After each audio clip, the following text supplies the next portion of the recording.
All right, guys. Hey, welcome to That Square Sports Podcast. Today we're doing the Miami Dolphins mock draft. Always, please like, comment, and subscribe, and share with your friends, Dolphin fans. Fins up, right? Although I do want to say this, man. Obviously, your boy Tua is going to need some help in that offensive line. So why not? Let's go ahead and dive in. First round pick at number 21. By the way, this is no trades. At number 21, Tyler Guyton out of the University of Oklahoma. I feel like he is solidified at tackle. You can have him either way. I know you guys have made some moves in free agency, a lot of veteran guys, but why not bring in a young dude, 10 years, 15 years, that old Trent Williams type side of the offensive line. That's what I really want to see y'all have, man. So that way the Dolphins could definitely, that was a big need for y'all. I'm not going to lie. Watching y'all play last year, that was the biggest need was offensive line, and I felt like that helps out a lot more than what you think. All right, now moving on to my next pick.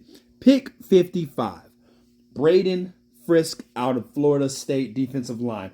Obviously, you let one of my favorite defensive players just walk out the door, which I don't understand. And, he got 150 mil for the Raiders, which is crazy because I ain't gonna lie to you.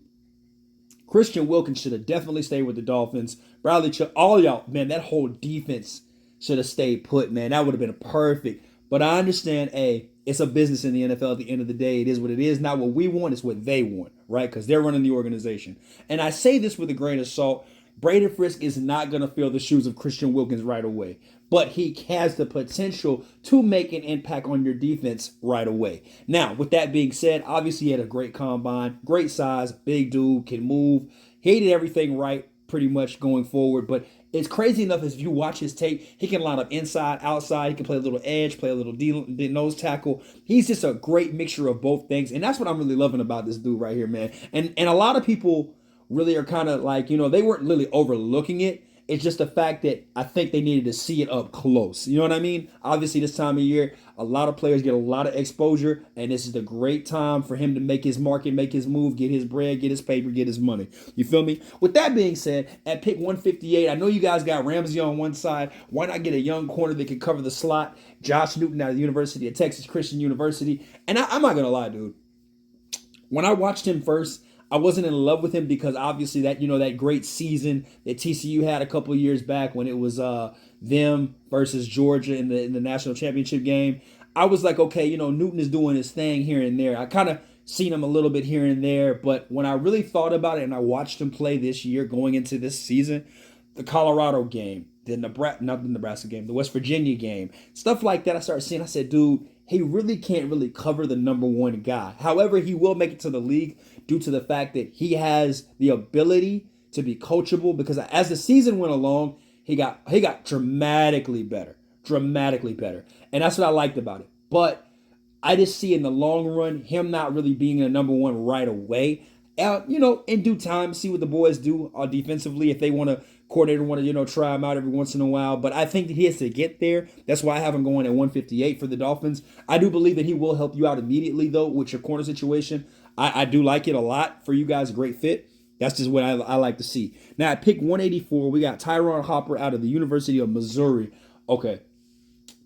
So if you want a linebacker that plays sideline to sideline, lays the wood, no homo, lays down the foundation very effectively well in the defense, and then on top of that has great player recognition as well, could sniff it out, then that's not your guy. Because he does this amazingly very well at the University of Missouri. He could do it well on the next level, I believe, too, as in the NFL. The only problem is with him is the fact that I do believe that he cannot cover as good as you would want him to in the NFL. That's the only knock on him. So if you're going to put him in anything, put him in a zone.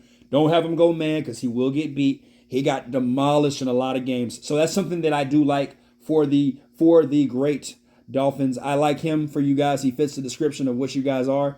And on top of that too, he's just got that nastiness to him, that dog in him. And that's what I really like about him. Now, Trevor Kangan out of Michigan, offensive lineman.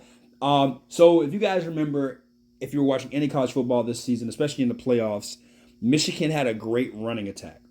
So with this guy, he was the one parting the Red Sea, the guard that was pulling. He played a little center too as well. But that's what you really want from Miami. I know that you guys have Raheem. Y'all got Devon Achane. Y'all got so many weapons offensively. It's crazy. So why not Protect Tua too as well. That's just pretty much really what this pick is all about. It's more so depth, and that's really where I could see for the Dolphins is that right there. Also adding Nelson Caesar as your 7th round pick at 241. This is just really more depth to as well. I do like Nelson Caesar. I think that because his season was cut short and his tape was not as good because obviously due to injuries at the University of Houston, but guy did bounce back at the end of the season. Played a very respectable tape for any college player I like, especially playing in the Big 12.